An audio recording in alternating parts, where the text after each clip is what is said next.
Unique films के class कोइले बारे के कुटिया मिठू के क्लास कोइले बारे राजा पटसोनी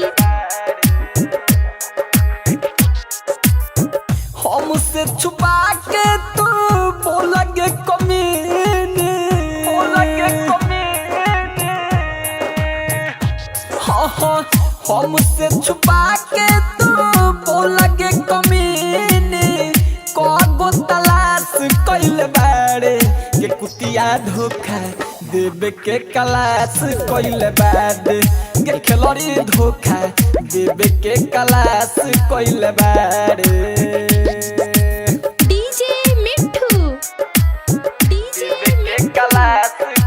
राजा पटसोनी मिक्स बाय भाई रिकॉर्डिंग स्टूडियो बरियारपुर फोर लाइन सीतामढ़ी कोइले बारे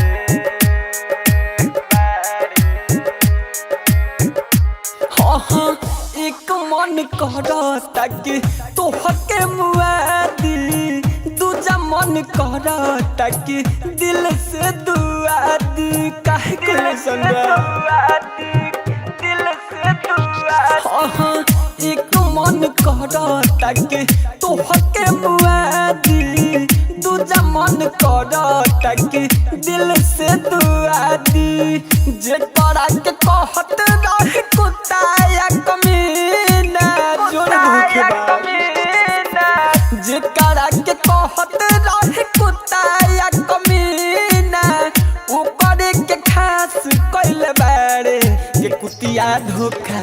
देवे के क्लास कइले बारे के खिलाड़ी धोखा देवे के क्लास कइले बारे हम का करी रा देवे के क्लास कइले बारे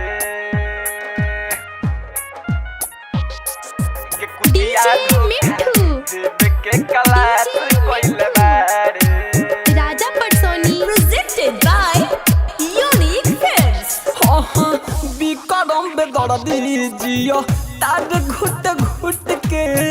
बाटे मोर सारा पुते हु रोइबे फुटा फुटा के हर मोर सारा पर लग जाता रे रोइबे फुटा फुटा हाँ गोलू गहो तो हम जियो तार घुट घुट के बाटे मोर सारा पुते हु रोइबे फुटा फुटा के गीत के लिखाई हमारा सुना दे कसाई गीत के लिखाई हमारा सुना दे कसाई ओ मपारा कास कइले बारे रे कुतिया धोखा देवे के क्लास कइले बारे के खिलाड़ी धोखा देवे के क्लास कइले बारे जो मोर सड़ा पड़ जाई भाई रिकॉर्डिंग स्टूडियो बरियारपुर फोर लाइन सीतामढ़ी।